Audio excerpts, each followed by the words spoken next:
आप चाहते हैं कि आपका भविष्य एकदम सुरक्षित रहे। आप चाहते हैं कि फ्यूचर में पैसे की कोई टेंशन नहीं रहे। आप चाहते हैं आप अपना लाइफ जो है एकदम टेंशन फ्री रिलैक्स में जिए। तो इस वीडियो को देखिए। कुछ मिनट का वीडियो है जो आपको एकदम टेंशन फ्री कर देगा, आपको फाइनेंशियली फ्री कर देगा। लेकिन आपको समझना पड़ेगा, क्योंकि आज के इस वीडियो का टॉपिक ही यही है कि पेंशन की ज़रूरत क्यों। फ्रेंड्स, आप रिसेंटली सुने होंगे कभी कभी धरना प्रदर्शन पेंशन के मुद्दे पे, कभी सुने होंगे ओपीएस ओल्ड पेंशन स्कीम, कभी एनपीएस के बारे में, अभी यूपीएस के बारे में सुने होंगे। लेकिन फिर भी मन में सवाल आएगा कि आखिर पेंशन की जरूरत क्यों और आपको इस वीडियो की जरूरत क्यों है। अगर आपकी उम्र जो है 18 साल से लेकर के 40-45 साल के बीच में है तो आपके लिए बहुत ज़रूरी है कि इस वीडियो को ध्यान से देखिए। बाकी वीडियो बाद में, बाकी काम बाद में, क्योंकि ये आपके भविष्य फ्यूचर से रिलेटेड है। आलतू फालतू वीडियो पे आप समय दे देंगे, लेकिन अगर ये 10-12 मिनट का वीडियो देख लेंगे तो शायद आपका भविष्य का जो शेप है, डायरेक्शन है, कुछ और बढ़िया बेहतर हो सकता है। क्योंकि आज की इस वीडियो में समझेंगे कि इतने मुद्दे जो है पेंशन को लेकर के क्यों उठ रहे हैं। और आप अगर सरकारी नौकरी नहीं भी करते हैं या प्राइवेट नौकरी करते हैं तो भी आपके लिए ये वीडियो क्यों इम्पोर्टेंट है। क्योंकि अब जो है पेंशन सिर्फ सरकारी नौकरी नहीं बल्कि प्राइवेट और बिना नौकरी वाले को भी मिलता है। आपको जानकारी होना चाहिए, लेकिन उसके लिए आपको स्कीम की जानकारी होनी चाहिए। तो प्राइवेट के लिए अलग स्कीम है, सरकारी के लिए अलग और बिना नौकरी वाले के लिए अलग। तो वो भी आज के इस वीडियो में समझेंगे। साथ ही साथ ये समझेंगे कि पेंशन का मतलब क्या और पेंशन का जो पैसा है वो कौन देगा, कहाँ से पैसा, अगर बिना नौकरी किए आप जो है पेंशन चाहते हैं तो आपको मिलेगा, और अगर नौकरी करते हैं तो उसको पैसा आखिर में मिलता कहाँ से है। लेकिन सबसे पहले समझते हैं पेंशन कब मिलता है। जब आपकी उम्र 60 साल हो जाती है तो 60 साल से लेकर के लाइफ टाइम, मतलब जब तक जिंदा रहते हैं, चाहे आपका हाथ पैर काम न कर रहा हो, आप बेड पे ही क्यों न रुके हुए हो, बैठे क्यों न हो, सोए क्यों न हो, तब भी आपको पेंशन मिलता रहेगा, आपके नाम पे पेंशन आता रहेगा। लेकिन फिर मन में आपको सवाल आएगा कि आखिर वो पेंशन देगा कौन। तो देखिए, अगर आप सरकारी नौकरी करते हैं और इसके बाद पेंशन मिलता है तो सरकार आपको पेंशन देती है। अगर आप प्राइवेट नौकरी करते हैं तो एनपीएस स्कीम के कारण फिर गवर्नमेंट का ही स्कीम है, उसके थ्रू आपको पेंशन मिलता है। अगर आप प्राइवेट नौकरी और सरकारी नौकरी दोनों में से दोनों को छोड़ दीजिए और तीसरा ऑप्शन, मतलब नौकरी आप नहीं करते हैं लेकिन नौकरी के अलावा दूसरा इनकम सोर्स है, आप बिजनेस करते होंगे, आपके पास रेंट से इनकम आता होगा, आप एग्रीकल्चर से जो है कमाते होंगे, तो आपको कौन देगा। तो उस कंडीशन में आपको जो पैसा देगा, जिस पेंशन फंड में आपका पैसा जमा रहेगा। तो सवाल फिर से आता है कि वो आखिर पैसा जो देती क्यों है और कहाँ से लाके देती है। तो ये अपने घर से कोई नहीं देता है पैसा, बल्कि गवर्नमेंट हो या कोई पेंशन फंड वाली संस्था हो, इंस्टीट्यूशन हो, कोई कंपनी हो, ये वही पैसा आपको देती है जो पैसा आप पेंशन फंड में जमा करते हैं। जैसे अगर सरकारी नौकरी करते हैं कोई भी लोग तो उनके सैलरी से कुछ पैसा डिडक्ट हो करके जमा होता है। प्राइवेट नौकरी करता है कोई बंदा तो उसके सैलरी से डिडक्ट होकर जमा होता है। और अगर आप कोई नौकरी नहीं करते, कोई बिजनेस या दूसरा इनकम सोर्स है, तो आप कोई पेंशन फंड में जो है आप अपना पैसा इन्वेस्ट करते हैं कि 60 साल के बाद लाइफ टाइम मुझे आपको मैं पैसा दे रहा हूं कुछ कर करके, इसके बाद 60 साल के बाद मुझे लाइफ टाइम देते रहिएगा। मतलब पेंशन फंड में पैसा जमा करते हैं। इसके अलावा भी किसान के लिए अलग स्कीम सरकार ला के रखी हुई है। प्राइवेट नौकरी छोड़ दीजिए, अगर कोई भी काम नहीं कर रहे हैं तो भी जो है आप जो है अटल पेंशन योजना में जाकर के पैसा जमा करिएगा, तो सरकार फिर आपको जो है बिना नौकरी वाले लोगों को पैसा देती है पेंशन के रूप में। तो ये तो हो गया पेंशन स्कीम की बात। लेकिन अब आपके मन में आएगा, क्योंकि आपका एज जो है ना अभी जो है अंडर 40 है, तो आपके मन में आएगा यार यहाँ पे तो पैसा जमा करना पड़ेगा ना। सबसे बड़ी मुद्दा यही है अभी के दौर में कि हम जो अपना पैसा कमा रहे हैं उसमें से कुछ जो है इन्वेस्ट करना परेगा या वो पैसा जमा करना पड़ेगा। तो यार कौन जमा करेगा, 60 साल तक जमा करना पड़ेगा या पार्टिकुलर 10-15 साल तक जमा करना पड़ेगा, तब जाकर के जो है 60 साल बाद मिलना शुरू होगा। कौन देखने गया है कि हम रहेंगे या नहीं रहेंगे, एक्सेट्रा बहुत सारी चीजें मन में होता है ना।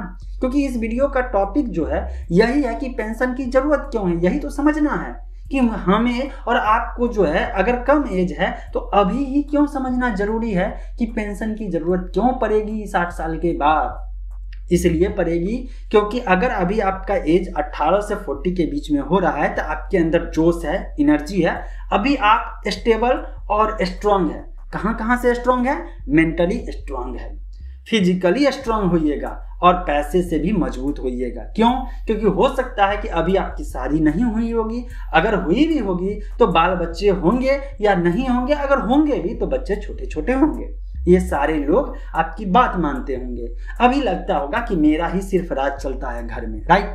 अभी आप क्या करेंगे कि उस पैसे को घर में ले आकर के जो भी कमाए, जैसे भी कमाए, आप जमीन खरीदेंगे, जायदाद खरीदेंगे और सोचेंगे कि बढ़िया बढ़िया एसेट्स बना ले जो हमको जो है और ज्यादा जो है मतलब पैसे को ग्रो करके दे, राइट? यही सोचेंगे। इसके अलावा क्या सोचेंगे? अरे यार इतना संपत्ति अर्जित कर लेंगे, इसके बाद जरूरत होगा तो उसमें से कोई बेच करके उस पैसे से जिंदगी जी लेंगे, यही सोचेंगे। ये सोचेंगे कि हम अपने बैंक में इतने लाख या इतने करोड़ रुपया जो है जमा करके रखेंगे और पूरे मतलब कि बुढ़ापे तक जो है शुरू से लेकर के और मरने तक जो है उसमें से कुछ कुछ निकाल करके पैसा जो है खर्च करेंगे और आराम से लाइफ जिएंगे। अगर ये सोच रहे हैं तो हो सकता है इस वीडियो में जो अब बताने जा रहा हूं इसके बाद आपका नजरिया चेंज हो जाए। अब एक इमेजिन करिए कि अब आपकी एज जो है 60 ईयर क्रॉस करती है।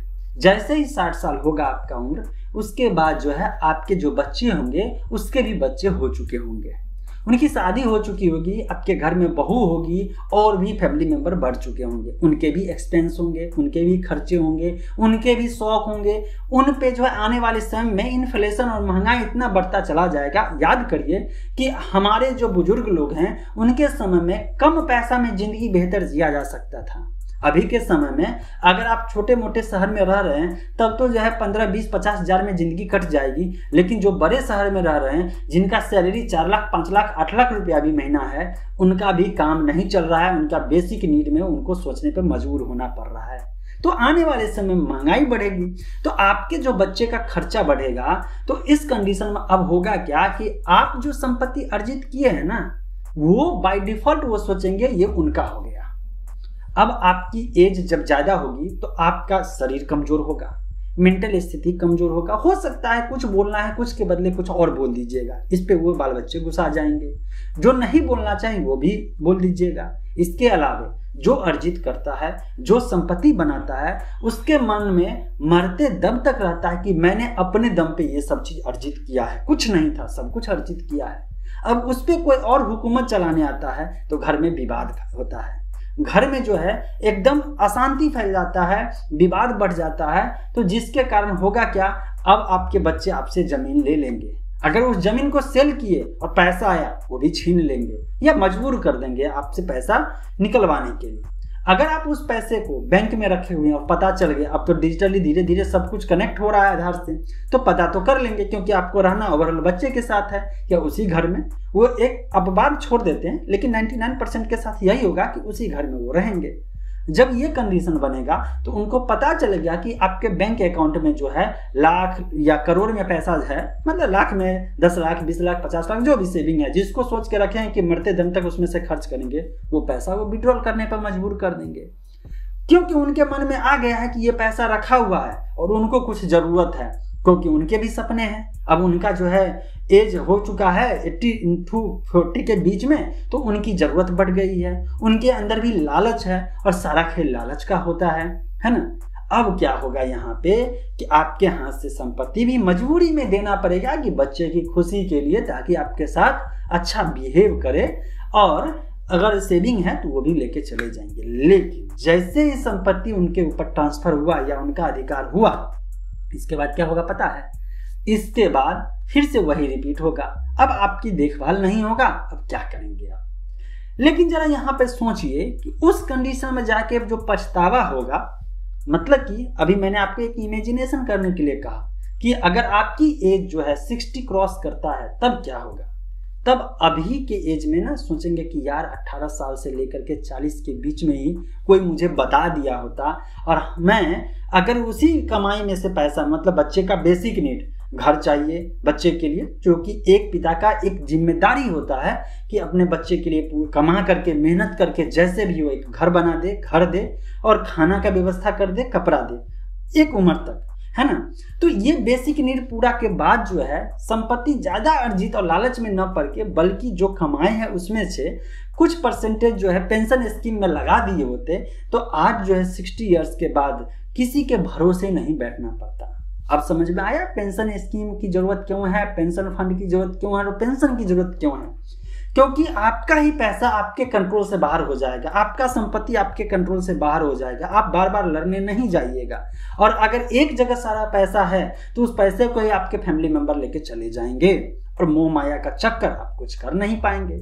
लेकिन यहीं पे अगर जो आप पैसा मतलब अभी के एज में ही आप इन्वेस्ट कर दिए पेंशन फंड में और बुढ़ापा में जा करके एक बार में पैसा सरकार न दे करके बल्कि मंथली महीने महीने आपके अकाउंट में पैसा आए तो आप लाठी लेके भी जाएंगे, फिंगरप्रिंट लगाएंगे, पैसा लेके आएंगे, राशन पानी का उपाय हो जाएगा, जिंदगी जी लेंगे। हो सकता है ना। तो ये तभी होगा जब पेंशन स्कीम में आप इन्वेस्ट किए होंगे, राइट। चलिए इसके अलावा क्या होगा फायदा आप सुनाते हैं। अगर आपका पेंशन चालू है चाहे प्राइवेट से हो चाहे सरकारी से हो या अपना जो है मतलब कि इंडिविजुअल अपना स्कीम में पैसा लगा के रखें और पेंशन मिल रहा है तो अब आपके बच्चे, आपकी बहू, आपके पोता पोती जो भी होगा उसको पता है कि वो चाह के भी आपका जो है पैसा इनकम जो होगा वो रोक नहीं सकता है। तो अब आपके प्रति वो जो है एकदम सॉफ्ट रहेंगे। क्यों? क्योंकि उनके कंट्रोल से बाहर है। जैसे ही आपका खाना का उपाय हो गया, कपड़ा का उपाय हो गया, रहने का उपाय क्योंकि घर भी आपका है, जब उपाय हो गया तब जाकर के क्या होगा कि यही लोग आपके पैर दबाएंगे, आपको समय से खाना देंगे। क्यों? क्योंकि उनको पता है लालच में आकर के वो लोग आपकी सेवा करेंगे क्योंकि आपका जो पैसा आएगा उसमें से वो भी कुछ ले लेंगे। वो कहेंगे पेंशन आ ही गया है, पैसा दे दीजिए, आपको खाना से मतलब है। तो ओवरऑल आपको सच में खाना से, कपड़े से और एक टेंशन फ्री लाइफ जीने से मतलब है। बाकी चीज से आपका एज हो चुका रहेगा मतलब तो रहेगा नहीं। तो ये कमाल करेगा अगर आपका पेंशन स्कीम में जो इनरोल रहिएगा। तो अब एक मुद्दा पे आते हैं, पेंशन स्कीम किस किस के लिए होता है। पेंशन स्कीम इस समय में सभी के लिए है। अगर सरकारी नौकरी कर रहे हैं तो ऑलरेडी आपका पेंशन चालू होगा, चाहे स्टेट गवर्नमेंट का हो चाहे सेंट्रल गवर्नमेंट का हो। अगर आप प्राइवेट नौकरी कर रहे हैं तो आपका जो पीएफ कट रहा होगा साथ साथ पेंशन स्कीम में भी पैसा जमा हो रहा होगा। नहीं हुआ तो पता करिए एनपीएस में कैसे आप इनरोल कर सकते। इसके बाद क्या आप नौकरी कर रहे हैं, इनकम सोर्स दूसरा है, बिजनेस कर रहे होंगे, हो सकता है कि आपके एग्रीकल्चर से जो है अच्छा खासा पैसा कमा रहे होंगे। तो जितना सैलरी से लोग नहीं कमाता है उससे ज्यादा आजकल एग्रीकल्चर से भी लोग पैसा कमा रहे हैं। तो ऐसे में आपके लिए जरूरी है कि अटल पेंशन योजना एक है, उसमें इनरोल हो जाइए। और कोई फंड है दूसरे प्राइवेट कंपनी का भी या जो ट्रस्टेड कंपनी है, अगर मान लीजिए या अगर गवर्नमेंट का ही कोई कंपनी है जो पेंशन स्कीम चला रही है जिसमें अगर कुछ इन्वेस्ट करके आप लाइफ टाइम जो है कुछ अमाउंट ले सकते हैं तो उसमें इनरोल हो जाइए। क्योंकि उस पैसे को आप सोचेंगे कि यार वहां पे जो पैसा दे इससे बेहतर कुछ अर्जित कर ले, तो बाद में आपको जो मैंने आपको एक इमेजिनेशन करके कंडीशन सेटअप किया है ना, वो कंडीशन में आप ना आ जाए, इसीलिए जरूरी है। ठीक है, लाइफ में बहुत जरूरी है कि आप पैसे को इन्वेस्ट करिए सही जगह पे, संपत्ति भी अर्जित करिए, आप एसेट्स भी बनाइए। लेकिन किस कंडीशन में? जब ये सब चीज पूरा हो जाए। तब क्या क्या चीज पूरा हो जाए? आपका जो बेसिक नीड है वो पूरा हो जाए, आपके जो बच्चे हैं या फैमिली में जो आपके ऊपर डिपेंडेंट हैं, जो भी लायबिलिटी है उसको पहले फुलफिल करिए। अगर आपके घर में कोई बुजुर्ग है उनका जो बेसिक खर्चा है उनका भी पूरा करिए। सारा कुछ के बाद एक पेंशन स्कीम में, अगर सरकारी नौकरी में तो टेंशन लेने की जरूरत ही नहीं है, अगर प्राइवेट नौकरी में तो भी आपका पैसा जमा होकर ही कट के आ रहा होगा सैलरी। अगर इसके अलावे हैं तो आप अपना पैसा जो है किसी स्कीम में इन्वेस्ट कर दीजिए। अब जो पैसा बचता है उस पैसे से आप जमीन खरीदिए, आप फ्लैट खरीदिए, रियल एस्टेट में इन्वेस्ट करिए, स्टॉक मार्केट में करिए, या जहां भी आपको इन्वेस्ट करना है, एसेट्स बनाना है, बनाते रहिए। मैंने जो पूरी बात वीडियो में बताया, आप इस बात से अगर थोड़ा भी सहमत है इस वीडियो में थैंक यू लिख करके जाइएगा।